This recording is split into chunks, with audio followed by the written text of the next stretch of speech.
ವರದಿಗಾರರು Facebook ಚಾನಲ್ನ ವರದಿಗಾರರು YouTube ಚಾನಲ್ನ ವರದಿಗಾರರು ಆತ್ಮೀಯ ಸ್ವಾಗತ ಮತ್ತು ಬಂದಿರತಕ್ಕಂತ ಎಲ್ಲಾ ನಾಯಕರಿಗೂ ಸ್ವಾಗತ ಕೊಡ್ತಾ ಕಾರ್ಯಕ್ರಮವನ್ನು ಪ್ರಾರಂಭಿಸಬೇಕು. ಏನು ಬಿಜೆಪಿ ಇಮಿಡಿಯೇಟ್ ಅಭ್ಯರ್ಥಿ ಆದಂತ ಶ್ರೀನಿವಾಸ್ ಅವರು ಮಾಡಿರುವ ಆರೋಪಕ್ಕೆ ಇವತ್ತು ಒಂದು ಪ್ರೆಸ್ ಮೀಟ್ ಅನ್ನ ಕರೆದಿದೆ. ಏನು ಆನೇಕಲ್ ತಾಲೂಕಿನಲ್ಲಿ 2023ರಿಂದ ಸುಮಾರು 2013ರಿಂದ ಸುಮಾರು 2026ರವರೆಗೆ ಒಟ್ಟು 22 ಸಮುದಾಯ ಭವನಗಳನ್ನ ನಮ್ಮ ಶಾಸಕರು ಶಿವಣ್ಣ ಅವರು ಈಗಾಗಲೇ ಮಾಡಿದ್ದಾರೆ. ಅದನ್ನ ಅಂಕಿ ಅಂಶಗಳ ಸಮೇತ ನಾವು ಇವತ್ತು ಮಾಹಿತಿಯನ್ನು ನೀಡ್ತಾ ಇದ್ದೇವೆ. ಏನು ಇವತ್ತು ನಮ್ಮ ಬಿಜೆಪಿ ಡಿಜಿಟಲ್ MLA ಆದಂತ ಶ್ರೀನಿವಾಸ್ ಅವರು ಮೊನ್ನೆ ಪ್ರತಿಕ್ರಿಯೆ ಕೊಟ್ಟಿದ್ರು. ಯಾವುದೇ ಒಂದು ಅಭಿವೃದ್ಧಿ ಆಗಿಲ್ಲ, ರಸ್ತೆಗಳಾಗಿಲ್ಲ, ಯಾವುದೇ ಒಂದು ಆನೇಕಲ್ ತಾಲೂಕಿನಲ್ಲಿ ಯಾವುದೇ ಒಂದು ಸಮುದಾಯ ಭವನಗಳು ಯಾವುದು ಕಂಡಿಲ್ಲ ಅಂತ ಹೇಳ್ತಾ ಇದ್ದಾರೆ. ಅದಕ್ಕೆ ಇವತ್ತು ಏನು ಅಭಿವೃದ್ಧಿ ಆಗಿರ್ತಕ್ಕಂಥ ಸಮುದಾಯ ಭವನ ಇರ್ಬೋದು, ರಸ್ತೆಗಳಿರ್ಬೋದು, ಕಾಮಗಾರಿಗಳಿರ್ಬೋದು, ಯಾವುದು ಕಳಪೆ ಕಾಮಗಾರಿಗಳಿಲ್ಲ ಅಂತ ಹೇಳೋದಕ್ಕೆ ಇವತ್ತು ನಾವು ಈ ಮೀಡಿಯಾ ಮಾಧ್ಯಮದಿಂದ ಬಂದಿದ್ದೇವೆ. ಈಗಾಗಲೇ ಏನು ನಮ್ಮ ಶಿವಣ್ಣ ಅವರ ಅವಧಿಯಲ್ಲಿ ಸುಮಾರು ಹಳ್ಳಿಗಳಲ್ಲಿ ಎಲ್ಲ ಊರಲ್ಲೂ ಸಮುದಾಯ ಭವನಗಳು ಆಗಿದೆ. ಅದಕ್ಕೆ ಇದೇ ಅಂಶ. ಒಂದು ನಮ್ಮ ಸರ್ಜಾಪುರದಲ್ಲಿ ಆಗಿರ್ಬೋದು, ಮೊದಲಿಗೆ ಸರ್ಜಾಪುರ ತಗೊಳ್ತೇನೆ. ಸರ್ಜಾಪುರದಲ್ಲಿ ಸಮುದಾಯ ಭವನ ಆಗಿದೆ. ಅದಕ್ಕೆ ಎಲ್ರೂ ಉದ್ಘಾಟನೆಗೆ ಬಂದು ನೀವು ಮೀಡಿಯಾ ಮಾಧ್ಯಮದವರೆಲ್ಲ ಬಂದಿದ್ದೀರಾ. ಅದಕ್ಕೆ ನಿಮ್ ಕಣ್ಣು ಮುಂದೆನೆ ಅದ್ರ ಮಾಹಿತಿ ಇದೆ, ಅದನ್ನ ಹೇಳೋದಕ್ಕೆ ಇಷ್ಟಪಡ್ತೀನಿ. ಮತ್ತೆ ಏನು ನಮ್ಮ ಶಿವಣ್ಣನವರ ಅವಧಿಯಲ್ಲಿ ಸುಮಾರು ಒಂದು ಅಂಬೇಡ್ಕರ್ ಭವನ, ಕುಡ್ಲಿಪುರ ಗ್ರಾಮದಲ್ಲಿ ಅಂಬೇಡ್ಕರ್ ಭವನ ಇದೆ. ಮತ್ತೆ ಹಳ್ಳಿಯಲ್ಲಿ ಒಂದು ಸಮುದಾಯ ಭವನ ಇದೆ. ಗಂಸಂದ್ರ, ರಾಜಾಪುರ, ಮಾಸ್ತೇನಹಳ್ಳಿ, ಇನ್ನೆಕ್ಕಿ, ಇಂಡ್ಲವಾಡಿ, ಮತ್ತೆ ಮಲ್ಸೂರು ಗ್ರಾಮ, ಬಿರುಗುಪ್ಪೆ, ಕಿಲ್ಪರಮ್ಮು, ಮತ್ತೆ ಜಿಗಳ, ಇಂಗ್ಲಿಬೆಲೆ, ಇಚ್ಚಂಗೂರು, ಮಂಚನಹಳ್ಳಿ, ಸೆಟ್ಕಳ್ಳಿ, ರಾಗಹಳ್ಳಿ, ಶಾನ್ಭೋಗನಹಳ್ಳಿ, ಅನೇಕ ಸುಮಾರು 22 ಅಂಬೇಡ್ಕರ್ ಭವನ, ಸಮುದಾಯ ಭವನಗಳನ್ನ ಕಟ್ಟಿರ್ತಕ್ಕಂಥ ನಿದರ್ಶನವಿದೆ. ಸರ್ಜಾಪುರದಲ್ಲಿ ಮತ್ತೆ ಜಗಜೀವನರಾವ್ ಭವನವನ್ನು ಒಂದು ಕಟ್ಟಿದ್ದಾರೆ. ಅನೇಕ ಕಡೆ ನಮ್ಮ ಶಿವಣ್ಣನವರ ಅವಧಿಯಲ್ಲಿ, ಅವರ MLA ಆದಂತ ಅವಧಿಯಿಂದ 3 ಟೈಮಲ್ಲಿ ಅವರು ನಮ್ಮ ಆನೇಕಲ್ನ ಅಭಿವೃದ್ಧಿ ಕೊಂಡೊಯ್ದಿದ್ದಾರೆ. ಮುಂದೆ ಬಿಜೆಪಿ ಸರ್ಕಾರದಲ್ಲಿ ಯಾವುದೇ ರಸ್ತೆಗಳಾಗಿರ್ಲಿ, ಏನೇ ಆಗಿರ್ಲಿ, ಯಾವ್ದು ಇರಲಿಲ್ಲ. ಅವರು ಬಂದ ಮೇಲೆ ಸುಮಾರು ಈಗ KHB ಇಂದ ಸುಮಾರು ಜನಕ್ಕೆ ಈಗಾಗಲೇ ನಮ್ಮ ಜಮೀರ್ ಅಹಮದ್ ಸಾಹೇಬ್ರು, DK ಶಿವಕುಮಾರ್ ಸಾಹೇಬ್ರು, ಮತ್ತೆ ಸಿದ್ದರಾಮಯ್ಯ ಸಾಹೇಬ್ರು ಮೊನ್ನೆ ತಾನೇ ಅವ್ರಿಗೆ ಪತ್ರಗಳನ್ನ ವಿತರಣೆ ಮಾಡಿದ್ದಾರೆ. ಕೂಗೂರ್ ಹತ್ರ ಬೊಮ್ಮಾಡಿ ಕಟ್ಟಡ ಕಟ್ಟಿದ್ದಾರೆ. ಮತ್ತೆ ನಮ್ಮ ಹತ್ರ ಬೊಮ್ಮಾಡಿ ಕಟ್ಟಡ ಕಟ್ಟಿದ್ದಾರೆ. ಉಸ್ಕೂರ್ ಪಂಚಾಯತಿನಲ್ಲಿ, ಭೂಮಿಮಂಗಲದಲ್ಲಿ, ಅನೇಕ ಕಡೆ, ನಾಯನಹಳ್ಳಿ, ಅನೇಕ ಕಡೆ ಅವರು ಈಗಾಗಲೇ KHB ಇಂದ ಮಂಜೂರು ಮಾಡಿ ಎಲ್ಲ ಫಲಾನುಭವಿಗಳಿಗೆ ಪತ್ರಗಳನ್ನ ನೀಡ್ತಾ ಇದ್ದಾರೆ. ಈಗ ಏನು ಈ ಬಿಜೆಪಿ ಹೇಳ್ತಾ ಇದೆ ಸುಳ್ಳು, ಅದು ಗಾಳಿನಲ್ಲಿ ಗುಂಡೋಡಿಯ ರೀತಿ ಹೇಳ್ತಾ ಇದ್ದಾರೆ. ಯಾವುದೇ ಒಂದು ಹೇಳ್ಬೇಕಂದ್ರೆ ಅಂಕಿ ಅಂಶಗಳ ಸಮೇತ ನಾವು ಕೊಡ್ತಾ ಇದ್ದೀವಿ. ಇಲ್ಲಂದ್ರೆ ಓಪನ್ ಆಗಿ ಅವರು ಬಂದು ಮೀಡಿಯಾದಲ್ಲಿ ಕುತ್ಕೊಳ್ಳಿ, ನಾವು ಬಂದು ಮೀಡಿಯಾದಲ್ಲಿ ಕುತ್ಕೊಳ್ತೀವಿ. ನಮ್ಮ ಶಿವಣ್ಣನವರ ಅವಧಿನಲ್ಲಿ ಏನೇನು ಅಭಿವೃದ್ಧಿ ಆಗಿದೆ, ಅವರ ಒಂದು ಸರ್ಕಾರ ಇದ್ದಾಗ ಏನೇನು ಅಭಿವೃದ್ಧಿ ಆಗಿದೆ ಎಲ್ಲ ಕೂಲಂಕಷವಾಗಿ ನಾವೇನೇ ಬಹಿರಂಗವಾಗಿ ನಾವು ಮೀಡಿಯಾ ಮುಂದೆ ಬರ್ತೀವಿ. ಅವರು ಬರ್ಲಿ, 1 to 1 ಕುತ್ಕೊಂಡು ಚರ್ಚೆ ಮಾಡೋಣ. ಯಾವುದೇ ಒಂದು ಹಳ್ಳಿನಲ್ಲಿ ಯಾವ ಹಳ್ಳಿನಲ್ಲಿ ಅಭಿವೃದ್ಧಿ ಆಗಿಲ್ಲ ಅಂತ ಹೇಳಿದ್ರೆ ನಮ್ಮ ಶಾಸಕರು ಇಡೀ 24 ಪಂಚಾಯತಿಗಳಲ್ಲಿ ಮತ್ತೆ ಪುರಸಭೆ, ನಗರಸಭೆ ಎಲ್ಲಾ ಇದರಲ್ಲಿ ಬಂದು ಅಭಿವೃದ್ಧಿ ಮಾಡಿದ್ದಾರೆ. ಅದು ನಿಮ್ ಕಣ್ಣಿಗೆ ಕಾಣ್ತದೆ. ಯಾಕಂದ್ರೆ ಯಾವುದೇ ಒಂದು ಸಮುದಾಯ ಭವನ ಓಪನಿಂಗ್ ಆದ್ರೂ ನೀವು ಮೀಡಿಯಾ ಮಾಧ್ಯಮದವರು ನಿಮ್ಮ ಹತ್ರ ಮಾಹಿತಿ ಇರ್ತದೆ. ಆ ಮಾಹಿತಿಯನ್ನ ದಯವಿಟ್ಟು ನೀವು ಅವರಿಗೆ ತೋರಿಸ್ಬೇಕಂತ ನಿಮ್ಮಲ್ಲಿ ವಿನಂತಿ ಮಾಡ್ಬೋದು. ಸರ್, ಅವ್ರ ಆರೋಪ ನೀವ್ ಹೇಳ್ತಾ ಇರೋದು 2013 ಹೇಳ್ತಾ ಇದೆ. 2013ರಿಂದ 2026ರವರೆಗೆ ಏನೇನು ಅಭಿವೃದ್ಧಿ ಆಗಿದೆ ಅದನ್ನ ನೀವು ಹೇಳ್ತಾ ಇದ್ದೀವಿ. 2013ದಲ್ಲ ಅಭಿವೃದ್ಧಿ ಈಗಾಗಲೇ ಬಹುಮಾಡಿ ಕಟ್ಟೆಗಳೆಲ್ಲ ಆಗಿರೋದು ಈವಾಗಲೇ, ಆಯ್ತಾ? ಮತ್ತೆ ರಸ್ತೆಗಳೆಲ್ಲ ಜಿಗಣಿ, ಆನೇಕಲ್ಲು ಎಲ್ಲ ರಸ್ತೆಗಳು, ಹತ್ತಿರಲ್ಲಿ ಆನೇಕಲ್ಲು ಇರ್ಬೋದು, ಆಮೇಲೆ ಆನೇಕಲ್ಲು, ಸರ್ಜಾಪುರ, ಆನೇಕಲ್ಲು, ಚನ್ನಪುರ ಇರ್ಬೋದು, ಎಲ್ಲಾ ರಸ್ತೆಗಳನ್ನ 4 ರಸ್ತೆಗಳನ್ನ ಮಾಡಿದ್ದಾರೆ, ಡಬಲ್ ರೋಡ್ ಮಾಡಿದ್ದಾರೆ. ಹಾಗಾಗಿ ಇದು ಸರ್ಜಾಪುರದಿಂದ ಹತ್ತಿಬೆಲೆಗೆ ಬರ್ಬೇಕಾದ್ರೆ ಎಲ್ಲರೂ ಬೈಕೊಂಡು ಬರ್ತಾ ಇದ್ರು. ಮತ್ತೆ ಸರ್ಜಾಪುರದಿಂದ ಇಂಟರ್ ಕನೆಕ್ಟಿವ್ ರಸ್ತೆ ಏನು ತಮಿಳುನಾಡಿಗೆ ಹೋಗುವಂತ ರಸ್ತೆ, ಬಾಗಲಕೋಟೆ ರಸ್ತೆ ಇರ್ಬೋದು, ಅಗಲೀಕರಣ ಆಗಿರ್ಬೋದು, ಯಾವ್ದೊಂದು ಬಿಜೆಪಿ ಅವಧಿಯಲ್ಲಿ ಆಗಿಲ್ಲ. ಎಲ್ಲಾನು ಶಿವಣ್ಣವರ ಅವಧಿನಲ್ಲೇ ಆಗಿರೋದು. ಒಂದು ಮತ್ತೆ ನೀವ್ ಹೇಳ್ತಾ ಇದ್ದೀರಲ್ಲ 2026ರಲ್ಲಿ ಏನು ಅಭಿವೃದ್ಧಿ ಆಗಿಲ್ಲ ಅಂತ. ಈಗ ಅಭಿವೃದ್ಧಿ ಆಗಿರೋ ಶಿವಣ್ಣನವರು ಸುಮಾರು 3,000 ಕೋಟಿ 3,500 ಕೋಟಿ ಮನೆ ಅನುದಾನ ತಗೊಂಡ್ಬಂದು ನಮ್ಮ ತಾಲೂಕಿನಲ್ಲಿ ಅಂತಾರಾಷ್ಟ್ರೀಯ ಮಟ್ಟದ ಒಂದು ಕ್ರೀಡಾಂಗಣವನ್ನ ಉದ್ಘಾಟನೆ ಮಾಡಿದ್ದಾರೆ. ಅದು ನಿಮ್ ಕಣ್ಮುಂದೆನೇ ಇದೆ. ಅದೇನು ಇನ್ನು ಕೆಲವೇ ದಿನಗಳಲ್ಲಿ ಮತ್ತೆ ಮೆಟ್ರೋನ ನಮ್ಮ ವಂಶಂದ್ರವರೆಗೂ ತೆಗೆದುಕೊಂಡು ಬಂದಂತ ಕೀರ್ತಿ ಅದು ಶಿವಣ್ಣವ್ರಿಗೆ ಇರುತ್ತೆ. ಮತ್ತೆ ಅದನ್ನ ಅತ್ತಿಬೆಲೆವರೆಗೂ ಮತ್ತೆ ಇದ್ ಮಾಡ್ಬೇಕು ಅಂತ ಗೊಟ್ಟಿಗೆರೆ ಹತ್ರ ತಗೊಂಡ್ ಬಂದಿದ್ದಾರೆ. ಎಲ್ಲಾ ರಸ್ತೆಗಳನ್ನ ಅಭಿವೃದ್ಧಿ ಮಾಡಿದ್ದಾರೆ. ಮತ್ತೆ ಈ ತರ ಅಭಿವೃದ್ಧಿ ಯಾರು ಮಾಡಿದ್ದಾರೆ ಅಂತ ಅವನ್ನೇ ಕೇಳ್ಬೇಕು. ಈಗ ನಿಮ್ ಕಣ್ ಮುಂದೆ ಇದೆ. ನಾವು ಮೀಡಿಯಾ ಮಾಧ್ಯಮ ಮುಂದೆ ಏನು ಸುಳ್ಳು ಹೇಳಕ್ಕಾಗೋದಿಲ್ಲ. ನಿಮ್ಮ ಒಂದು ಮೀಡಿಯಾ ಮಾಧ್ಯಮದವರೇನೆ ಬಿತ್ತರಣೆ ಮಾಡಿದ್ದಾರೆ ಯಾರ ಅವಧಿನಲ್ಲಿ ಏನೇನು ಅಭಿವೃದ್ಧಿ ಆಗಿದೆ ಅಂತ. ಅವರು ಡೈರೆಕ್ಟ್ ಆಗಿ ಬಂದು ಕುತ್ಕೊಂಡು 1 to 1 ಕುತ್ಕೊಂಡು ಫೇಸ್ ಮಾಡಿ ನಾವು ಅವ್ರಿಗೆ ಏನ್ ಕ್ವಶನ್ ಕೇಳ್ತಾರೆ ಅದಕ್ಕನ್ನ ನಾವು ಉತ್ತರ ಹೇಳೋದಕ್ಕೆ ರೆಡಿ ಇದ್ವಿ. ಕುಡಿಯೋದಕ್ಕೆ ನೀರೇ ಇರ್ಲಿಲ್ಲ ಮುಂದೆ. ಇವತ್ತು ಹಳ್ಳಿನಲ್ಲೂ ಕುಡಿಯೋಂತ ನೀರು ಕೊಟ್ಟಿದ್ದಾರೆ. ಮೂಲಭೂತ ಸೌಕರ್ಯಗಳು ಎಷ್ಟೋ ಊರುಗಳಿಗೆ ಇರ್ಲಿಲ್ಲ ಅಂತ ಮೂಲಭೂತ ಸೌಕರ್ಯಗಳನ್ನ ನಮ್ಮ ಜಿ ಶಿವಣ್ಣವರು ತಂದು ಇವತ್ತು ಆನೆಕಲ್ಲನ್ನ ಅಭಿವೃದ್ಧಿ ಮಾಡಿದ್ದಾರೆ. ಇವತ್ತು ಇಡೀ ರಾಜ್ಯದಲ್ಲಿನೇ ಅಭಿವೃದ್ಧಿಯಲ್ಲಿ ಆನೆಕಲ್ಲು ಮುಂದೆ ಇದೆ ಅಂದ್ರೆ ಯಾವುದು ತಪ್ಪಾಗಬೇಕಿಲ್ಲ. ಯಾಕಂದ್ರೆ ಇವತ್ತು ಸುಮಾರು ಕೋಟಿ ಅನುದಾನಗಳು ಏನು ಸಚಿವರು ಇದ್ದಂತ ಕಾನ್ಸ್ಟಿಟ್ಯೂನ್ಸಿನಲ್ಲೇ ಸುಮಾರು 3,000 ಕೋಟಿ ತಗೊಂಬಂದಿಲ್ಲ. ಆದ್ರೆ ಇಲ್ಲಿ 1,600 ಕೋಟಿ ಮೊನ್ನೆ ತಗೊಂಡ್ಬಂದು 3,000 ಕೋಟಿ ಅಂತಾರಾಷ್ಟ್ರೀಯ ತಗೊಂಡ್ಬಂದು ಎಲ್ಲ ಅಭಿವೃದ್ಧಿ ಮಾಡ್ತಾರೆ. ನಿಮ್ ಕಣ್ಮುಂದೆನೆ ಕಾಣ್ತಾರೆ. ಇದರಲ್ಲಿ ಯಾವ್ದು ಸುಳ್ಳು ಹೇಳೋದಕ್ಕೆ ಯಾರು ಆಗೋದಿಲ್ಲ. ಅವರು ಯಾವ್ದನ ಇದ್ರೆ ಪುರಾವೆ ಎತ್ಕೊಂಡು ಹೇಳ್ಬೇಕು. ಈಗ ಯಾವ್ದೋ ಒಂದು ಆರೋಪ ಮಾಡ್ತಾರೆ, ನಾವು ಇವರು ಏನು ಎಲ್ಲ ಲಂಚ ಯಾವ್ದಿದೆ ಲಂಚ ಎಲ್ಲಿ ತಗೊಂಡಿದ್ದಾರೆ ಯಾವ್ದನ್ನ ಪ್ರೂವ್ ಮಾಡ್ಬೇಕಲ್ಲ. ಲಂಚ ಕಮಿಷನ್ ಸರ್ಕಾರಿ ಸ್ವಾಮಿ ಇನ್ಸ್ಪೆಕ್ಟರ್ ಆಗಿರ್ಲಿ, ಪೊಲೀಸ್ ಆಗಿರ್ಲಿ, ಯಾವುದೇ ಇಲಾಖೆಗೆ ಬರ್ಬೇಕಂತಂದ್ರೆ ಲಂಚ ಕೊಟ್ಟು ಬಂದಿದ್ರೆ ಅಧಿಕಾರ ಹೆಂಗ್ ಮಾಡೋದಕ್ಕಾಗುತ್ತೆ? ಈಗ ನಾನೊಂದು ಹೇಳ, ಯಾರೇ ಒಬ್ರು ನಾವು ಲಂಚ ಕೊಟ್ಟು ಬಂದಿದ್ದೀರಂತ ನಿಮ್ ಮೀಡಿಯಾ ಮುಂದೆ ಯಾರನ್ನ ಬಂದು ಹೇಳಿದ್ದಾರ? ಅದಕ್ಕೆ ಪುರಾವೆ ಬೇಕಲ್ವಾ? ಪ್ರೂವ್ ಮಾಡ್ಬೇಕು ಆಮೇಲೆ ಬಂದು ಹೇಳ್ಬೇಕು. ಹೌದಪ್ಪ ನಾನು ಲಂಚ ಕೊಟ್ಬಿಟ್ಟು ಬಂದಿದ್ದೀನಿ, ನಾನು MLA ಅವ್ರನ್ನ ಲಂಚ ಕೊಟ್ಬಿಟ್ಟು ಬಂದಿರೋದು, ಅದಕ್ಕೆ ನಿಮ್ಮನ್ನ ನಾನು ಬ್ರೇಕ್ ಕೇಳ್ತಾ ಇದ್ದೀನಿ ಅಂತ ಹೇಳ್ಬೇಕಲ್ಲ. ಅಂತ ಘಟನೆ ಯಾವ್ದನ್ನ ನಡೆದಿದ್ಯಾ ನಮ್ಮ ತಾಲೂಕಲ್ಲಿ? ಇದುವರೆಗೂ ಇಲ್ವಲ್ಲ.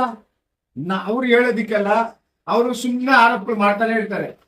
ಅವ್ರ ಕಥೆನೇ ಅದು. ಸುಳ್ಳನ್ನ ಒಂದು ಸುಳ್ಳನ್ನ 2 ಸುಳ್ಳು ಹೇಳ್ತಾರೆ, 10 ಸುಳ್ಳು ಹೇಳ್ತಾರೆ. ಈ ತರ ಸುಳ್ಳು ಹೇಳ್ಕೊಂಡೇ ಬರ್ತಾ ಇದ್ದಾರೆ. ಆ ಒಂದು ಸುಳ್ಳನ್ನ ಒಂದು ಅವ್ರು ಹೇಳಿರೋ ಒಂದು ಪ್ರೂಫ್ ಮಾಡಿದ್ರೆ ಯಾವ್ದನ್ನ ಮಾಹಿತಿ ಇದ್ರೆ ಕೊಡಿ. ಸರ್, ನೆಲಮಂಗಲ ಶಾಸಕ ಶ್ರೀನಿವಾಸ ಹಿಡಿದು ಅಂತ ಅಂದ್ರೆ ಕೆಲಸ ಮಾಡಿದ್ರೆ 1,000 ಕೋಟಿ ವಂಚನೆ ಮಾಡಿದ್ದಾರೆ. ನಕಲಿ ಬಿಲ್ ಯಾರಾದ್ರೂ ಮುತ್ಕೂರ್ವರೆಗೂ 1,000 ಕೋಟಿ ವಂಚನೆ ಮಾಡಕ್ ಆಗ್ತದ? ಈಗ ಒಂದು ಅವರ ದಾಖಲೆ ಇದ್ರೆ ಎತ್ಕೊಂಡ್ ಬನ್ನಿ. ನಕಲಿ ಬಿಲ್ ಮಾಡಿದ್ದಾರೆ. ಈಗ ಒಂದು ರಸ್ತೆಗೆ 106 ಕೋಟಿ ಯಾವ್ದನ್ನ ಕೊಂಡು ಬರುತ್ತಾ ನಿಮ್ಗೆ ಮಾಹಿತಿ ಇರ್ತದೆ. ಯಾಕಂದ್ರೆ 1 ಕಿಲೋಮೀಟರ್ ರಸ್ತೆಗೆ 1 ಕೋಟಿ ರೂಪಾಯಿ 50 ಲಕ್ಷ 60 ಲಕ್ಷ ಬರುತ್ತೆ. ಅಂತದ್ದು 106 ಕೋಟಿ ಹೆಂಗೆ ವಂಚನೆ ಮಾಡಕ್ಕಾಗುತ್ತೆ? 1,000 ಕೋಟಿ ಹೆಂಗ್ ವಂಚನೆ ಮಾಡಕ್ಕಾಗುತ್ತೆ? ರಸ್ತೆ ಮಾಡಿಲ್ಲ, ಅದಕ್ಕೆ ದಾಖಲೆ ಇದೆ, ದಾಖಲೆ ಬಿಡುಗಡೆ ಮಾಡ್ತಾರೆ. ಬಿಡುಗಡೆ ಮಾಡ್ಬೇಕಲ್ಲ. ಬಹಿರಂಗ ಚರ್ಚೆಗೆ ಬನ್ನಿ ಅಂತ ಆಹ್ವಾನ ಕೊಟ್ಟಿದ್ದಾರೆ ಕಾಂಗ್ರೆಸ್ ಅವರು. 4-5 ದಿನ ಆಯ್ತು ಅವ್ರು ಮಾತಾಡಿ. ಇವ್ರು ಎತ್ಕೊಂಡ್ ಬರ್ಲಿ ದಾಖಲೆ ನಿಮ್ ಮೀಡಿಯಂ ಮುಂದೆ ಎತ್ಕೊಂಡ್ಬಂದು ಕುತ್ಕೊಂಡು ನಮ್ಮ ಮುಂದೆ ಚರ್ಚೆ ಮಾಡ್ಲಿ. ನೀವು ಚರ್ಚೆಗೆ ಸಿದ್ಧ ಹಾಗಾದ್ರೆ? ಚರ್ಚೆ ಸಿದ್ಧ ಹೇಳ್ತಾರೆ, ಬಹಿರಂಗವಾಗಿ ಹೇಳ್ತಾ ಇರ್ತೀವಲ್ಲ. ಹಿಡಿದು ತನಕ ಇರೋಂತ ಫ್ಲೆಕ್ಸ್ಗಳಲ್ಲಿ ರಾಜಕೀಯ ನಾಯಕರುಗಳ ಹೆಸರು ಇರ್ತವೆ. 25 ವರ್ಷ ಅಲ್ಲ, ರೌಡಿ ಶೀಟ್ಗಳು ಎಡಬಲ ಇರ್ತಾರೆ ಅಂತ ರೌಡಿ ಶೀಟ್ಗಳು ಮಾರ್ಕ್ ಮಾಡಿ ಮಾತಾಡು ಅವ್ರಿಗೆ ಪ್ರಿಯ ಕೊಟ್ಟವ್ರ ಅದಕ್ಕೆ ಪಂಚಾಯತ್ ಪರ್ಮಿಷನ್ ತಗೊಂಡ್ರೆ ಬಾಡಿಗೆ ತಗೊಂಡು ಹಾಕೊಳ್ತಾರೆ. ನೀವು ಹಾಕೊಡ್ರಿ. ರೌಡಿ ಶೀಟ್ ಯಾರು ಇದ್ದಾರೆ ತೋರಿಸಿ. ರೌಡಿ ಶೀಟ್ ಅವ್ರು ಹಾಕೊಂಡ್ಬಾರ್ದ? ಹುಟ್ಟಪ್ಪ ಹಾಕ್ಬಿಟ್ಟು ಹಾಕೊಂಡ್ಬಾರ್ದ? ರೌಡಿ ಶೀಟ್ ಹಾಕಬಾರ್ದ? ಶ್ರೀನಿವಾಸ್ ಮೊದಲು ಬಿಜೆಪಿ ಸರ್ಕಾರ ಇದ್ದಾಗ 19ರಿಂದ 23 ಇದ್ದಾಗ ಶ್ರೀನಿವಾಸ್ ಅವರು ಸರ್ಜಾಪುರದಲ್ಲಿ ಸಬ್ ಇನ್ಸ್ಪೆಕ್ಟರ್ ಹಾಕ್ಸ್ಕೊಳ್ತಾರೆ, ಸೂರ್ಯ ಸಿಟಿ ಹಾಕ್ಸ್ಕೊಡ್ತಾರೆ, DSP ಹಾಕೊಳ್ತಾರೆ. ಆಗ ದುಡ್ಡು ತಗೊಂಡು ಹಾಕೊಂಡ್ರ? ಅವ್ನು ತಗೊಂಡಿರ್ತಾನೆ ದುಡ್ಡು. ಆದ್ರೂ ನಮ್ಮೇಲೆ ಹೇಳ್ತಾನೆ ನಾವು ತಗೊಂಡಿರ್ಬೋದು ಅಂತ ಹೇಳ್ತಾನೆ. ಯಾರಾದ್ರೂ ಆಧಾರ ಇದೆ? ಯಾರಾದ್ರೂ ಆರೋಪ ಮಾಡಿದಾರ ಶಾಸಕರ ಮೇಲೆ ನಾವು ಕೊಟ್ಟಿದ್ದೀವಪ್ಪ ದುಡ್ಡು ಅಂತ? ಇಲ್ಲ, ಅವ್ರು ಆರೋಪ ಮಾಡ್ತಾ ಇರೋದೆಲ್ಲ ಆಧಾರ ರಹಿತ ಆರೋಪ ಮಾಡ್ತಾ ಇದ್ದಾರೆ. ಈಗ ಯಾಕೆ ಗೊತ್ತಾ? ಬಿಜೆಪಿ ಕಡೆಗಣಿಸ್ತಾ ಇದ್ದಾರೆ ಶ್ರೀನಿವಾಸ್ ಅವ್ರನ್ನ. ಬಿಜೆಪಿಯಲ್ಲಿ ಇದ್ರೆ ನೆಕ್ಸ್ಟ್ ಕೊಟ್ರೆ ಈ ತಾಲೂಕಲ್ಲಿ ಹೈಯೆಸ್ಟ್ ಡೇಡಲ್ಲಿ ಇದುವರೆಗೂ ನಮ್ಮ ಮುನ್ಸಾಮ್ ರೆಡ್ಡಿಯಿಂದ ಹಿಡಿದು ಆರ್ ಕೆ ಪ್ರಸಾದ್ ಹಿಡಿದು ಇದುವರೆಗೂ ಯಾವ ಶಾಸಕರು ಗೆದ್ದಿರಲ್ಲ ಅಷ್ಟು ಲೀಡರ್ ಎಮ್ ಎಲ್ ಶಿವಣ್ಣವ್ರು ಗೆಲ್ತಾರೆ. ಅದನ್ನ ಮನದಟ್ಟು ಮಾಡ್ಕೊಂಡು ಬಿಜೆಪಿ ಅವರನ್ನು ಕಡೆಗಣಿಸ್ತಾ ಇದ್ದಾರೆ. ಹಾಗಾಗಿ ಶಿವಣ್ಣ ಮೇಲೆ ಯಾವ್ದೊಂದು ಗುಂಡಿ ವಿಚಾರಕ್ಕೆ ಬಂದಿದೆ, ಗುಂಡಿ ಬಿದ್ದೋಗ್ಬಿಟ್ಟಿದೆ. ಆಕ್ಸಿಡೆಂಟ್ ಅಪಘಾತ ಏನಾಗಿದೆ ನೋಡ್ತಾರೆ ನೀವು, ಎಲ್ಲೇಗಿದೆ ಅಪಘಾತ, ಸತ್ಯರೋಧ ಎಲ್ಲಿ? ಈಗ ಮೊನ್ನೆ ನಿಮ್ಗೆ ಗೊತ್ತಿದ್ದಂಗೆ ರೈಲಲ್ಲಿ ಅಪಘಾತ ಆಯ್ತು, ಆ ಮಿನಿಸ್ಟರ್ ರಾಜ್ಯದಲ್ಲಿ ಕೊಡ್ತಾರ? ಇಲ್ಲಿ ಅಪಘಾತ ಆಯ್ತು, ಒಂದು ಡ್ರೈವರ್ ಏನು ಮಾಮೂಲಿ ಅಪಘಾತ ಆಗ್ಬಿಡ್ತದೆ, ಅದ್ರಿಗೆ ಡ್ರೈವರ್ ಕೆಲಸ ಕಿತ್ತಾಕ್ಬಿಡ್ತಾರೆ. ಅದ್ರಾಗ ಸಾರಿಗೆ ಸಚಿವರು ಹೊಣೆನ? ಎಲ್ಲ ಅಪಘಾತ ಆದ್ರೆ ಶಾಸಕರ ಹೊಣೆನ? ಅದ್ರಿಗೆ ಯಾವ್ದಾದ್ರು ನೀವು ಅವ್ರು ಆರೋಪ ಮಾಡ್ತಾ ಇದ್ರಲ್ಲಿ ಯಾವ್ದಾದ್ರು ಒಂದು ಸತ್ಯಾಂಶ ಇದೆಯಾ? ಸುಮ್ಮನೆ ಪ್ರಚಾರಕ್ಕೆ ಮಾಡ್ತಾ ಇದ್ದಾರೆ. ಅದರಲ್ಲಿ 4-5 ಜನ ಕರ್ಕೊಂಡು 5 ಜನ ಕರ್ಕೊಂಡು ಇದೇ ಕೆಲಸ ಕಡೆಗಣಿಸ್ತಾ ಇದ್ರಲ್ಲ. ನಾನು ಕಿಟಿಗೆ ಹೆಸರು ಮಾಡ್ಬೇಕು, ಶಿವಣ್ಣ ಮೇಲೆ ಆರೋಪ ಮಾಡಬೇಕು. ಆರೋಪ ಮಾಡಿದಾಗ ನಿಮ್ಮ ಹತ್ರ ದಾಖಲಾತಿ ಇರ್ಬೇಕು, ಯಾವ್ದಾದ್ರು ದಾಖಲಾತಿ ಇರಬೇಕು. ನನ್ನ ಹತ್ರ ಇದೆಯಪ್ಪ ಈ ದಾಖಲಾತಿ ತೋರಿಸಲಿ. ಒಂದು ಸಮುದಾಯ ಭವನ ಅಂತ ಕಟ್ಟಿಲ್ಲ ಅಂತ ಹೇಳ್ತಾ ಇದ್ರೆ 22 ಸಮುದಾಯ ಭವನ ಶಾಸಕರ ಕಾಲದಲ್ಲಿ. ಅಲ್ಲ, ಅಂಬೇಡ್ಕರ್ ಭವನ ಸ್ಟಾರ್ಟ್ ಮಾಡಿ 10-12 ವರ್ಷನೇ ಆಗಿದೆ, ಇನ್ನ ಮುಗ್ದಿಲ್ಲ ಅಂತ ಅದು ಒಂದು ಆರೋಪ ಮಾಡ್ತಾರೆ. ಟೋಟಲ್ ಅಂಬೇಡ್ಕರ್ ಭವನಿಗೆ 14,40,00,000 ಇದುವರೆಗೂ ಅನುದಾನ ರಿಲೀಸ್ ಆಗಿದೆ. ಇನ್ನು ಬ್ಯಾಲೆನ್ಸ್ 3,93,00,000 ಇದೆ. ಇನ್ನು ಕಾಂಪೌಂಡ್, ಆ ಕಾಂಪೌಂಡ್ ಬ್ಯಾಲೆನ್ಸ್ ಇದೆ, ಅದ್ರಾಗಿ ನಿಲ್ಲಿಸಿದ್ದಾರೆ. ಹಣ ಬಿಡುಗಡೆ ಮುಕ್ತಾಯ ಆಗ್ತದೆ. ನೀವೇ ಬರ್ತಿರಲ್ಲ, ಅಂದ್ರೆ 15 ವರ್ಷ ತಗೋಬೇಕು ಒಂದು ಸಮುದಾಯ ಭವನ ಕಟ್ಟೋದಕ್ಕೆ. ಫಸ್ಟ್ ರಿಲೀಸ್ ಆಗ್ತದೆ ಹಂತವಾಗಿ, ಆಮೇಲೆ ರೈಸ್ ಮಾಡ್ಬೇಕು. ಶಾಸಕರು ಬಂದು ರೈಸ್ ಮಾಡ್ಬೇಕು. ಮುಂದೆ ಅನುದಾನ ಬಂದಿದ್ದು ಕಡಿಮೆ. ಈಗ ಒಂದು 4 ವರ್ಷ ಬಿಜೆಪಿ ಸರ್ಕಾರ ಇತ್ತು, ನಿಂತೋಯ್ತು. ₹1 ಬಿಡುಗಡೆ ಮಾಡಿಲ್ಲ ಅವರು, ನಿಂತೋಯ್ತು. ಈಗ ಮಾಡ್ಕೊಂಡ್ ಬರ್ತಾ ಇದ್ದಾರೆ. ಸರ್, ಆನೇಕಲ್ ತಾಲೂಕು ಎಷ್ಟು ರಸ್ತೆಗಳು ಮಾಡಿದ್ದಾರೆ, ಎಲ್ಲಾ ರಸ್ತೆಗಳು ಆರ್ಥಿಕರಿಗೆ ಬುದ್ಧಿಮಯವಾಗಿದೆ ಅಂತ ಆರೋಪ. ಈ ದೇಶದಲ್ಲಿ ಯಾವ್ದಾರ ರಸ್ತೆ ಶಾಶ್ವತವಾಗಿರ್ತದ? ಹೋಗ್ತಾ ಇರ್ತದೆ. ನಮ್ಮ ರಸ್ತೆ ಹೇಳ್ತೀನಿ ನಿಮಗೆ, ಅದರಲ್ಲಿ ಭಾರಿ ವಾಹನ ಓಡಾಡಂಗಿಲ್ಲ. ಭಾರಿ ವಾಹನ ಬರ್ತದೆ, ನೀರ್ಗಾಡಿಗಳು ಬರ್ತದೆ, ರಸ್ತೆ ಹೋಗ್ತಾ ಇರ್ತದೆ. ಏನಾದ್ರು ಸರ್ ಹೌದು, 6 ತಿಂಗಳ 3 ವರ್ಷ ಅಂತ ಏನೋ ಸರ್ಕಾರದ ಕಾಮಗಾರಿ ಮಾಡ್ತಿದ್ರೆ ನೀವು ಕೇಳ್ತಾ ಇದ್ರಲ್ಲ, ಏನೋ ದಾಖಲಾತಿ ಇದೆ. ಅಲ್ಲ 3 ತಿಂಗಳಿಗೆ ಕಿತ್ತೋಗಿದೆಯಲ್ವಾ ಸರ್? ಅಂತ ಇದ್ರೆ ನೀವೇನು ತಗೊಂತೀರಿ ಅದು ಕ್ಲಾರಿಟಿ ತಗೋಬೇಕು. ಫಸ್ಟ್ ನಂಬರ್ 1 ಅಭಿವೃದ್ಧಿ ಮಾಡಿಲ್ಲ ಅನ್ನೋ ವಿಚಾರವಾಗಿ ಅವರು ಮಾಡತಕ್ಕಂತ ಒಳ್ಳೆ ಶ್ರೀನಿವಾಸ್ ಅವರು ಯಾವ ರೀತಿ ಅಭಿವೃದ್ಧಿ ಆಗಿಲ್ಲ ಅನ್ನೋದು ಏನಾದ್ರು ಅವ್ರು ನಿಮ್ಗೆ ಏನಾದ್ರು ಮನವರಿಕೆ ಆಗೋ ರೀತಿ ಹೇಳಿದಾರ? ಎಲ್ಲ ಗೊಂದಲದಲ್ಲಿ ಹೇಳ್ತಾ ಇದಾರ ಅವ್ರು. ಏನು ಇದು ಕೇಳಿದ್ರೆ ಅದ್ ಹೇಳ್ತಾರೆ, ಅದ್ ಕೇಳಿದ್ರೆ ಹೇಳ್ತಾರೆ. ಅವ್ರ ನಂಬರ್ 1 ತಗೊಳ್ಳಿ. ಆನೇಕಲ್ಲಲ್ಲಿ ಬಿಜೆಪಿ ಸರ್ಕಾರ ಎಷ್ಟು ವರ್ಷದಿಂದ ಆಡಳಿತ ಮಾಡಿದ್ರು, ಎಷ್ಟು ವರ್ಷ MLA ಇದ್ರು, ಅಲ್ಲಿಂದ ಇಲ್ಲಿವರೆಗೂ ಯಾವತ್ತಾದ್ರೂ ಅಭಿವೃದ್ಧಿ ಅನ್ನೋದು ಅವ್ರು ಮಾಡಿದಾರ ಅಥವಾ ಗೊತ್ತಿತ್ತ? ಅವ್ರಿಗೆ ಗೊತ್ತಿರ್ಲಿಲ್ಲ. ಕೇಶವಮೂರ್ತಿ ಕಾಲದಿಂದ ಅಭಿವೃದ್ಧಿ ಅಂತ ಏನಾದ್ರು ಮಾಡಿದ್ರೆ ಅದು ಕಾಂಗ್ರೆಸ್ ಸರ್ಕಾರ ಮಾಡಿದೆ. ಕೇಶವಮೂರ್ತಿ ಅವರು ಅಭಿವೃದ್ಧಿ ಮಾಡಿದ್ದಾರೆ. ಆಮೇಲೆ ಮೂಲಭೂತ ಸಮಸ್ಯೆಗಳು ಏನಿತ್ತು ಅದಕ್ಕೆಲ್ಲ ಸ್ಪಂದಿಸಿರೋದು ಯಾರಾದ್ರೂ ಇದ್ರೆ ಅದು ಕಾಂಗ್ರೆಸ್ ಸರ್ಕಾರ. ಕಾಂಗ್ರೆಸ್ ಸರ್ಕಾರ ಅವತ್ತಿಂದ ಇವತ್ತರೆಗೂ ಅಭಿವೃದ್ಧಿ ಮಾಡ್ಕೊಂಡು ಬಂದಿದೆ. ಆಮೇಲೆ ನಾರಾಯಣಸ್ವಾಮಿ ಅವರು ಇದ್ರು ಸುಮಾರು ವರ್ಷಗಳು, ಅವ್ರು 3 ಟರ್ಮ್. ಆಮೇಲೆ ಏನ್ ಅಭಿವೃದ್ಧಿ ಮಾಡಿದ್ರು? ಯಾಕೆ ಶ್ರೀನಿವಾಸ್ ಗೊತ್ತಿಲ್ವ ಅದು? ಆಮೇಲೆ ಶ್ರೀನಿವಾಸ್ ಏನಕ್ಕೋಸ್ಕರ ಈ ತರ ಅಭಿವೃದ್ಧಿ ವಿಚಾರ ಮತ್ತೆ MLA ಅವ್ರ ಜೊತೆಲಿ ಇರೋರು ಅವ್ರು ಸೇರಿಲ್ಲ, ಇವ್ರು ಸೇರಿಲ್ಲ, ಅವ್ರು ಮಾತಾಡ್ತಾರೆ ಅಂತೆಲ್ಲ ಮಾತಾಡ್ತಾರಲ್ಲ ಅವರು. ಫಸ್ಟ್ ಅವ್ರು ಸರಿ ಇದಾರ ಅಂತ ಒಂದ್ಸರಿ ನೋಡ್ಕೊಳ್ಳಿ. ಜನ ಹೇಳಿದಾರಲ್ಲ ಯಾರು ಸರಿ ಯಾರು ಸರಿ ಇಲ್ಲ ಅಂತ ಹೇಳಿ. ಮೊನ್ನೆ ಎಲೆಕ್ಷನ್ ನಡೆದಿದ್ದು ಅದೇನೆ. ಎಲೆಕ್ಷನ್ ನಡೆದಿದ್ದು ಏನಾದ್ರು ವಿಚಾರವಿದ್ರೆ ಶಿವಣ್ಣ ವರ್ಸಸ್ ಏನ್ ಶ್ರೀನಿವಾಸ್ ಎಲೆಕ್ಷನ್ ನಡೆತೋ, ಶ್ರೀನಿವಾಸ ಒಳ್ಳೆಯವರ ಶಿವಣ್ಣ ಒಳ್ಳೆಯವರ ಅನ್ನೋ ವಿಚಾರನೇ ಬಹಿರಂಗ ಆಗಿದ್ದು ಎಲ್ರಿಗೂ ಗೊತ್ತಿದೆ ನಿಮ್ಗೆ. ನೀವೆಲ್ಲ ಅದನ್ನ ಅವ್ರು ಕ್ವಶನ್ ಕೇಳಿದಾಗ ನೀವೇ ಆನ್ಸರ್ ಮಾಡ್ಬೋದು. ಯಾಕಪ್ಪ ಅಭಿವೃದ್ಧಿ ಆಗಿಲ್ಲ ಅಂತ ಕೇಳ್ತೀಯಾ? ಯಾಕೆ ನಿನ್ ಮಧ್ಯೆ ಅದು ಬಂದಿತ್ತಲ್ಲ ವಿಚಾರ, ಅವಾಗ ಯಾರು ತೀರ್ಮಾನ ಮಾಡಿದ್ರು? ಎಷ್ಟು ಟೋಟಲ್ ಸಾಹೇಬ್ರು ಗೆದ್ದಿದ್ದಾರೆ. ಆಮೇಲೆ ಅವ್ರು ಮಾತಾಡೋ ಮಾತು ಯಾವ ತರ ಇರ್ತದೆ ಅಂದ್ರೆ, ಏನಾದ್ರೂ ಒಂದು ಕ್ಲಾರಿಟಿ ಇರೋ ತರ ಅವ್ರು ಇಲ್ಲಿವರೆಗೂ ಒಂದು ಸ್ಟೇಟ್ಮೆಂಟ್ ಮಾಡಿದಾರ ಶ್ರೀನಿವಾಸ್ ಅವರು? ಒಬ್ಬ MLA ಕ್ಯಾಂಡಿಡೇಟ್ ಬೇರೆಯವ್ರ ಬಗ್ಗೆ ಮಾತಾಡುವಾಗ, ಈಗ ನಮ್ಮ MLA ಅವರು ಯಾರ್ದೋ ಅವ್ರ ಫೋಟೋಗಳು ಹಾಕೊಂಡು ಇವ್ರ ಫೋಟೋಗಳು ಹಾಕೊಂಡು ಮೇಲೆ ಬಂದಿರ್ತಕ್ಕಂಥ ವ್ಯಕ್ತಿನ ಅವ್ರ ಫೋಟೋಗಳು ಹಾಕೊಂಡು ನಾವು ಬರ್ತಾ ಇರೋದು. ನಿಮ್ ತಾಲೂಕಲ್ಲಿ ನಿಮ್ ಗಮನದಲ್ಲಿ ಇರ್ಲಿ. MLA ಅವರು ಏನಾದ್ರು ಯಾರ್ದೋ ಒಂದು ಫೋಟೋ ಹಾಕೊಂಡು ಇಲ್ಲಿ ಬಂದು MLA ಅವರಲ್ಲ ಅವರು. ಅವ್ರದೇ ಆದಂತ ಕೆಲಸ ಕಾರ್ಯಗಳನ್ನ ಮಾಡಿ ಅವ್ರದೇ ಆದಂತ ವೈಯಕ್ತಿಕ ವಿಚಾರಗಳನ್ನ ಇಟ್ಕೊಂಡು ಅವ್ರ ಇವತ್ತಿಲ್ಲಿ MLA ಆಗಿರೋದು. ನೀನ್ ಮಾತಾಡುವಾಗ ಸ್ವಲ್ಪ ಗಮನ ಇಟ್ಟು ಮಾತಾಡು. ನಾವೆಲ್ಲ ಜೊತೆಲಿ ಇರೋರು ತುಂಬಾ ಕಷ್ಟಪಟ್ಟು, ಕಾರ್ಯಕರ್ತರು ಕಷ್ಟಪಟ್ಟು ಕಾಂಗ್ರೆಸ್ ಕಟ್ಟಿರೋರು ನಾವು. ಆ ಕಡೆ ಸದ್ದಾಮ್ ಇರ್ಬೋದು, ಈ ಕಡೆ ಮಧುರಪ್ಪ ಇರ್ಬೋದು, ಈ ಕಡೆ ನಾವಿರ್ಬೋದು, ಗುರುನು ಇರ್ಬೋದು. ನಾವೆಲ್ಲ ಸೇರ್ಕೊಂಡು ಪಾರ್ಟಿ ಕಟ್ತೀವಿ. ನಾವು ಪಾರ್ಟಿ ಕಟ್ಟಾಗ ನೀನ್ ಎಲ್ಲಿದ್ದೆ? ಯಾವ ಬಿಜೆಪಿ ಇದ್ದ, ಕಾಂಗ್ರೆಸ್ ತಡದಲ್ಲಿದ್ದೆ, ಎಲ್ಲಿದ್ದೆ ನೀನು? ನೀನ್ ಮಾತಾಡುವಾಗ ಯಾರ ಬಗ್ಗೆ ಮಾತಾಡ್ತಾ ಇದ್ದೀರಿ, ಯಾರು ಫೋಟೋಗಳು ಹಾಕೊಂಡಿದ್ದಾರೆ, ಏನು ತಿಕ್ಲಿಡ್ಕೊಂಡಿದ್ದೆ ಫೋಟೋಗಳು ಹಾಕೊಳಕ್? ನಮ್ಗೆ ನಾವು ಕಷ್ಟಪಟ್ಟಿದ್ದೀವಿ, ದುಡ್ದಿದ್ದೀವಿ. MLA ಮಾಡಿದ್ವಿ, 3 ಸಲ MLA ಮಾಡಿದ್ವಿ. ಆದ್ರೆ ಯಾರಂದ್ರೆ ಅವ್ರ MLA ಮಾಡಿಲ್ಲ ನಾವು. ಸಮಾಜ ಮತ್ತೆ ಎಲ್ಲಾ ಸಮುದಾಯಗಳು ಒಪ್ಕೊಂಡಿದ್ದಾರೆ ಅವ್ರನ್ನ. ಯಾವ್ದಾದ್ರು ಒಂದ್ ಸಮುದಾಯ ವಿರೋಧ ಮಾಡಿದ್ಯಾ? ಇಲ್ಲ. ನಿಮ್ಮಲ್ಲಿ ಗೊಂದಲ ಮಾಡ್ಕೊಂಡು ನೀನು ನಿಮ್ ಪಾರ್ಟಿನ ಬಂಧನ ತಗೊಂಡ್ಬಂದು MLA ಮೇಲೆ ಇಡ್ತಾ ಇದ್ದೀರಲ್ಲ ನೀವು. ಯಾಕೆ? ಮಧುರಪ್ಪ ಏನೋ ಮಾಡಿದಾರ ಹೇಳಿ, ಇಲ್ಲ ಮುಸ್ತಮ್ ಏನೋ ಮಾಡಿದ್ರೆ ಹೇಳಿದ್ರೆ, ಇಲ್ಲ ಶ್ರೀನಿವಾಸ ಏನೋ ಮಾಡಿದ್ರೆ ಹೇಳಿದ್ರೆ, ಇಲ್ಲ ನಾವೇನಾದ್ರೂ ಮಾಡಿದ್ರೆ ಹೇಳಿ. ಯಾಕೆ ಹೇಳಕ್ ದುಮ್ಮಿಲ್ವ ನಿನ್ಗೆ? ಒಬ್ಬರೇ ಸೈಡ್ ಪಕ್ಕದಲ್ಲಿ ಯಾರೋ ಫೋಟೋಗಳು ಯಾರು ಕಾಣಿಸಲ್ಲ ನಿನ್ಗೆ, ಯಾರಿದ್ದಾರೆ ಅದ್ರಲ್ಲಿ ಅಂತ? ಆ ಫೋಟೋದಲ್ಲಿ ಯಾರಿದ್ದಾರೆ ಅಂತ ನಿಮ್ಗೆ ಗೊತ್ತಲ್ವಾ? ಬಹಿರಂಗ ಮಾಡೋ ಏನಿದ್ರೆ ಬರ್ತೀವಿ ನಾವು, ವಾಲಂಟಿಯರ್ ಆಗಿ ಬರ್ತೀವಿ. ಈಗ ನಮ್ ಸದಾಮರ್ ಹೇಳ್ತಾರಲ್ಲ, ಬಹಿರಂಗ ಎಲ್ಲಿ ಬೇಕಾದ್ರೂ ಚರ್ಚೆ ಕರಪ್ಪ ಬರ್ತೀವಿ ಅಂತ. ಆತ್ನಿಗೆ ಕರೆದಿದ್ದಾನಂತ ಚರ್ಚೆಗೆ? ದಮ್ಮಿದ್ಯಾ ಆತ್ನಿಗೆ?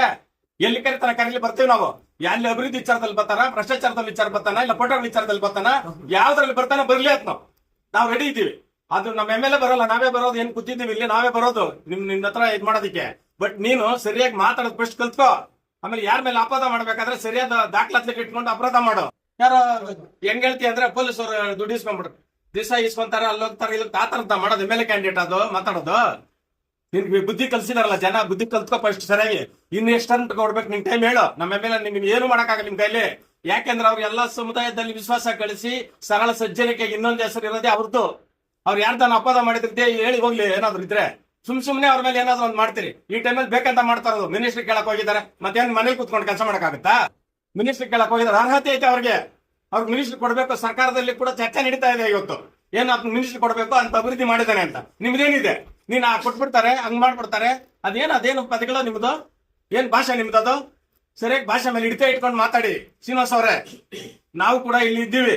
ನಿಮ್ಮಲ್ಲಿ ಏನಾದ್ರು ಬಂದಿದ್ರೆ ಬಹಿರಂಗವಾಗಿ ನೀವು ಚರ್ಚೆ ಕರೆದ್ರೆ ಬರ್ತೀವಿ. ಸವಾಲಿದೆ. ಸರ್, ಈಗ ಪ್ರಾರಂಭ ಆಗಿದ್ದು ಆನೇಕಲಲ್ಲಿ ಅಪಘಾತ ಆದಾಗ ಗುಂಡಿಗಳ ವಿಚಾರ ಬಂದಿದ್ದು ಸರ್. Yes. ಇದರಿಂದ ಬೇರೆ ರಾಜಕಾರಣ ಹೇಳ್ಕೊಂಡಿದೆ. ಆದ್ರೆ ಆನೇಕಲ್ ತಾಲೂಕಲ್ಲಿ ಸಾಕಷ್ಟು ರಸ್ತೆಗಳು ಒಂದೇ ಕ್ವಶನ್ ಆನ್ಸರ್ ತಗೊಳ್ಳಿ. ಗುಂಡಿಗಳು ಬಿದ್ದೋಗಿರೋದು ಈಗ ಮಳೆಗಾಲ ಬಂದಾಗ ಅಥವಾ ಏನೋ ಅನ್ಎಕ್ಸ್ಪೆಕ್ಟೆಡ್ ಗುಂಡಿಗಳು ಎಷ್ಟು ಸಾರಿ ಗುಂಡಿಗಳು ಮುಚ್ಚಿರೋದು ನಿಮ್ ಕಣ್ಣು ಮುಂದೆ ಇಲ್ವಾ? ಪತ್ರಿಕಾ ಮಾಧ್ಯಮದವರ ಕ್ವಶನ್ ಇದು. ಶ್ರೀನಿವಾಸ್ ಕಣ್ ಕಾಣಿಸಲ್ಲ, ಶ್ರೀನಿವಾಸ್ಗೆ ಕಣ್ ಕಾಣಿಸಲ್ಲ. ಕಾರಣ ಏನಂದ್ರೆ ಅದ್ ಅಭಿವೃದ್ಧಿನೇ ಕಾಣ್ತಾ ಇಲ್ಲ, ಅಂಬೇಡ್ಕರ್ ಭವನಗಳು ಕಾಣ್ತಾ ಇಲ್ಲ, ಎಲ್ಲಾ ಸಮುದಾಯ ಎಲ್ಲಾ ಊರುಗಳಲ್ಲಿ ಅಂಬೇಡ್ಕರ್ ಭವನ ಆಗಿರೋದು ಕಾಣ್ತಾ ಇಲ್ಲ. ಹಂಗಿದ್ದಾಗ ಪತ್ರಿಕೆ ಮಾಧ್ಯಮದವ್ರಿಗೆ, ಮೀಡಿಯಾದವ್ರಿಗೆ ಕಣ್ ಕಾಣಿಸ್ತಾ ಇಲ್ವಾ? ಅವ್ರು ನೋಡಿಲ್ವಾ? ಎಲ್ಲಿನೂ ಗುಂಡಿಗಳು ಬಿದ್ದಿಲ್ಲ, ಗುಂಡಿಗಳು ಎಲ್ಲೂ ಮುಚ್ಚಿಲ್ವಾ? ನಾವು ಎಲ್ಲಿನೂ ಅಭಿವೃದ್ಧಿನೂ ಮಾಡಿಲ್ವಾ? ಆ ತರ ಅವ್ರು ಹೇಳ್ತಾ ಇದಾರೆ. ಅದೆಲ್ಲ ಸುಳ್ಳು ಆಪಾದಗಳು. ಭ್ರಷ್ಟಾಚಾರ ಮಾಡೋದು ಕೂಡ ಅಂತ ಏನಾದಿದ್ರೆ ಎಲ್ಲಿ ಬೇಕಾದ್ರೂ ಬರ್ಬೋದು. ಸದಾಮರ್ ಹೇಳ್ದಂಗೆ, ನಮ್ಮ ಮುದರಪ್ಪರ್ ಹೇಳ್ದಂಗೆ ಎಲ್ಲಾನು ಬರ್ಲಿ, ಬಹಿರಂಗ ಬರ್ತೀವಿ ನಾವು. ಆದ್ರೆ ವಿಚಾರ ಇಟ್ಕೊಂಡು ಬನ್ನಿ, ನೀವು ದಾಖಲೆ ಇಟ್ಕೊಂಡು ಬನ್ನಿ. ಅದು ಬಿಟ್ಟು ಗುಂಡಿಗಳು ಮುಚ್ಚಿದೀವಲ್ಲ ಗುಂಡಿಗಳು ಅನ್ನಕ್ ನೋಡಿ. ಪಾಪ ಅಲ್ಲಿ ಯಾರೋ ಅಪಘಾತದಲ್ಲಿ ಸತ್ತ ಇರಕ್ ನಮ್ಗೂ ನಾವು ಮನುಷ್ಯಲ್ವಾ? ನಮ್ಗೆ ಗೊತ್ತಾಗಲ್ಲ ಅಪರಾಧ ಯಾರೋ ಬಿದ್ದು ಸತ್ತೋದ್ರೆ ಅಂದ್ರೆ ನಮ್ಗೂ ನೋವಿದೆ. ಯಾವ್ದೋ ಒಂದು ಮಗು ಕಳ್ಕೊಂಡ್ರೆ ನಮ್ಗೂ ನೋವಿದೆ. ಅದು ನಮ್ಮ ಎಮ್ ಎಲ್ ಎ ಕೂಡ ಸಂತಾಪ ಪಟ್ಟಿದ್ದಾರೆ. ಏನಪ್ಪಾ ಅಂತ ಅಲ್ಲಿ ಪತಿಯವರು ಕೂಡ ಸಂತಾಪ ಪಟ್ಟಿದ್ದಾರೆ. ಎಲ್ಲಾರು ಕೂಡ ಟೌನ್ ಅಲ್ಲಿ ಯಾರೋ ಒಂದು ಅಪಘಾತ ಆದಾಗ ನಾವು ಸಂತಾಪ ವ್ಯಕ್ತಪಡಿಸಿದೀವಿ.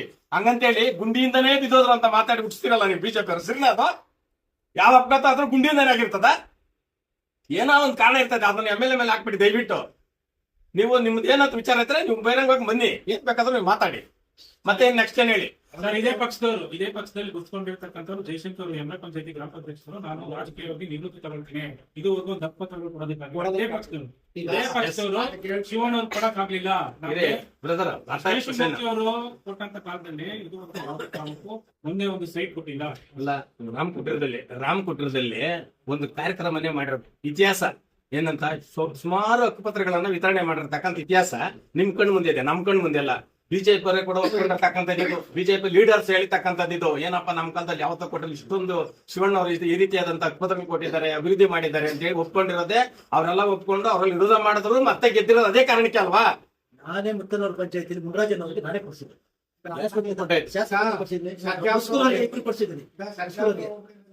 ನಿಂಬು ಚೆಂಡು ಮುಂದೆ ಬಹುಮಾಡಿ ಕಟ್ಟಡಗಳನ್ನ ಕಟ್ಟಿರೋದು ನಿರೀಕ್ಷೆ.